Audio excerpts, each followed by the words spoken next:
Hi all of you. So today we'll solve this question from JEE Advanced 2016. तो काफी famous question है, तो उसको सॉल्व करते हैं और वीडियो को एंड तक देखें, वीडियो पे कमेंट जरूर करें। Question is while conducting young double slit experiment, a student replaced the two slits with large opaque plate in XY plane containing two small holes that act as two coherent sources S1 S2। तो ये दो source है एक तरह से और ये पूरा एक ओपेक सरफेस है, यहाँ से कोई लाइट नहीं जा सकती, ये सिर्फ दो सोर्स है। Student mistakenly place the screen parallel to X Y Z plane. तो नॉर्मली हम ऐसे करते हैं, स्लिट्स को सामने रखते हैं, लेकिन इस बार इसने उल्टा किया, स्लिट्स के परपेंडिकुलर रख दिया स्क्रीन को, ये रही स्क्रीन। और आपको कैपिटल डी गिवन है, ये यहाँ से यहाँ तक का, और mid point shown symmetrically distance दे रखा है आपको, स्मॉल डी दे रखा है ये वाला इतना। Origin O is at intersection screen and screen S1 S2 दे रखी है आपको। जो the following options are true. तो कौन सा ऑप्शन ट्रू है? तो पहले ऑप्शन में चेक करना है हमको कि जो शेप होगी फ्रिज की वो कैसी बनेगी, है ना। तो ये शेप बनाने के लिए, शेप की लोकेशन के लिए, हालांकि ये काफी स्टैंडर्ड रिजल्ट है, हम हमें निकालना पड़ता है कि शेप। लेट सपोज मैं बात करता हूँ पहली ब्राइट फ्रिंज की, फर्स्ट ब्राइट फ्रिंज। ये हमारे पास सामने स्क्रीन, कोई लाइन नहीं है, स्क्रीन तो पूरा एक ऐसा होगा, 2D स्पेस होगा, 3D space, 2D space sorry, एक स्क्रीन होगी। तो फर्स्ट की बात करता हूँ, लेट सपोज तो फर्स्ट पे जो पार्ट डिफरेंस है वो कुछ लेट सपोज लैम्डा होता है ना। तो जहां जहां पे पार्ट डिफरेंस लैम्डा होगा, जैसे लेट्स सपोज स्क्रीन पे यहाँ पार्ट डिफरेंस लैम्डा, यहाँ पार्ट डिफरेंस लैम्डा, यहाँ पार्ट डिफरेंस लैम्डा है, उन सबको अगर मैं प्लॉट कर लूंगा, उन सारे पॉइंट्स को, तो शेप मिल जाएगी मुझे फ्रिंज की। लेट्स सपोज सर्कल पे है कहीं, इन सारे पॉइंट से पार्ट डिफरेंस लैम्डा है, दैट मीन्स कि ये पहली ब्राइट फ्रिंज की शेप होगी। तो जहां जहां पे पार्ट डिफरेंस कांस्टेंट निकल के आएगा, that will give you the shape of, the locus will give you the shape of fringes. तो ऐसे निकालते कैसे? जैसे हम मान लो कोई पॉइंट मान लेते हैं, ये पॉइंट पी मान लेते हैं, है ना, और हम इसको मान लेते हैं ओरिजिन। लेट्स सपोज मैं इसको ओरिजिन मान लेता हूँ, ये ओरिजिन हो गया हमारे पास। तो कोऑर्डिनेट जो S2 के होंगे वो हो जाएंगे D/2, 0, 0, और जो S1 के होंगे वो हो जाएंगे आपके पास -D/2, 0, 0। और स्क्रीन पे जो पॉइंट होगा उसके कोऑर्डिनेट हो जाएंगे D, Y, Z, है ना। तो जब S2 पे लिखेंगे, -S1 पे लिखेंगे, इक्वल टू सम कांस्टेंट, कोई भी कांस्टेंट हो सकता है, इट कैन बी लैम्डा और समथिंग। S2 पे आप निकाल सकते हैं बाय डिस्टेंस फॉर्मूला। तो S2 पे हो जाएगा D-D/2 का square plus Y² + Z² minus, या आप S1 पे निकाल लें पहले, क्योंकि S1 बड़ा हुआ दिख रहा है। तो S1 पे हो जाएगा आपके पास D+D/2 का square plus Y² + Z² minus S1, जो S2 पे है वो हो जाएगा D-D/2 का square plus Y² + Z² equal to lambda, है ना। तो इसको आप सॉल्व कर सकते हैं फर्दर। सो D+D का square plus Y² + Z² equal to, उधर ले आते हैं इसको,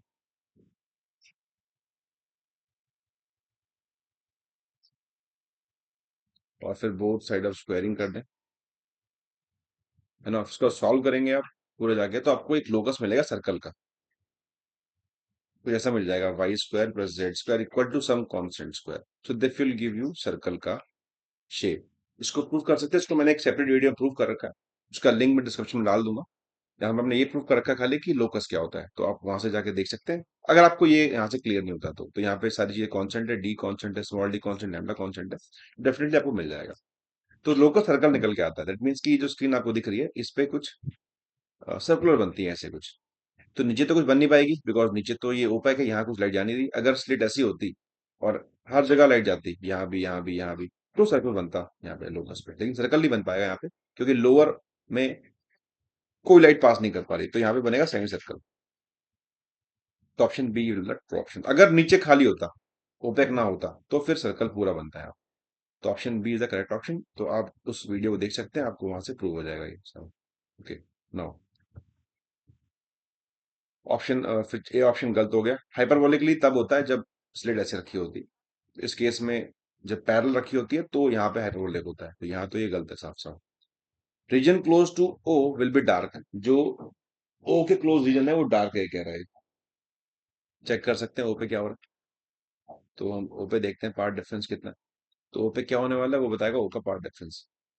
ओ पे देखते हैं, तो पार्ट डिफरेंस अगर निकालें ओ पे, तो S1O माइनस S2, तो S1 S2O ने तो इतना ट्रेवल किया, S1O ने इतना ट्रेवल किया, तो ये है डिफरेंस इनके बीच का, ये डी निकल के आ रहा है, डेल्टा एक्स, है ना। अब ये क्या बता रहा है तो उसको चेक करते हैं, यहाँ फेज निकाल लेते हैं। तो फेज होता है 2 pi by lambda into delta x. So 2 pi by lambda into D. तो सारी वैल्यूज हमको ऊपर पता है। लैम्डा है 600 नैनोमीटर और डी है ये, तो ये 2 पाई, लैम्डा है 600 नैनोमीटर, तो इसकी पावर माइनस, ये हो जाएगा 7। डी हमारे पास 6003, 10 की पावर माइनस 7 हो गया ये, इससे ये कट गया, तो हो जाएगा 2 पाई इंटू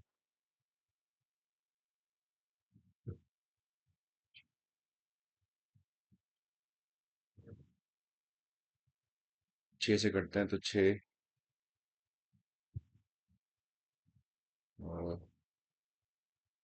100,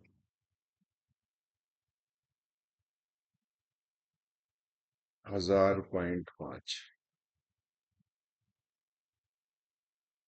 है ना। तो इससे ये आएगा निकल के 2001 पाई। दैट मीन्स 5 निकल के आएगा 2001 पाई। अब जो कंडीशन होती है मैक्सिमा की, मैक्सिमा के लिए ये होता है एन पाई के बराबर, सॉरी 2n पाई के बराबर मैक्सिमा बनने के लिए, और मिनिमा के लिए होता है 2n+1 पाई, है ना। तो यहाँ जब निकालते हैं, इनपुट करते हैं, तो निकल के आता है 0 पे, 2 पाई पे, 4 पाई पे, इवन मल्टीपल्स पे मैक्सिमम बनता है। और इस पे पुट करेंगे n=0 शुरू करेंगे, n=0 1 2, तो पाई 3 पाई, तो ऑड मल्टीपल्स पे मिनिमा बनता है। तो ये देखेंगे 2001 पाई आ रहा है, तो ये ऑड मल्टीपल है। दैट मीन्स कि ये आपको मिनिमा देगा, डार्क फ्रिंज देगा। तो region close to O will be dark, तो ऑप्शन सी है बिल्कुल सही। ऑप्शन डी फिर गलत हो गया, कह रहा है स्टेट बनेगा पैटर्न, बिल्कुल स्टेट नहीं बनता, तो बी और सी यहाँ बिल्कुल सही निकल गया। तो इस तरह से क्वेश्चन सॉल्व किया जाता वाला। तो ये दो स्टैंडर्ड केस हैं कि भाई अगर स्लिट्स ऐसे रखा हो तो यहाँ पे फ्रिंज बनती है हाइपरबोलिक, और अगर स्लिट्स ऐसे रखी हो स्क्रीन परपेंडिकुलर हो तो यहाँ बनती है सर्कुलर। तो आई बिलीव कि क्वेश्चन आपको क्लियर हो, आप उस वीडियो जाकर देख लें और इसको प्रूव कर लें। और इस तरह की और वीडियोस के लिए मुझे फॉलो करें, सब्सक्राइब करें, चैनल को शेयर करें। Thanks for watching.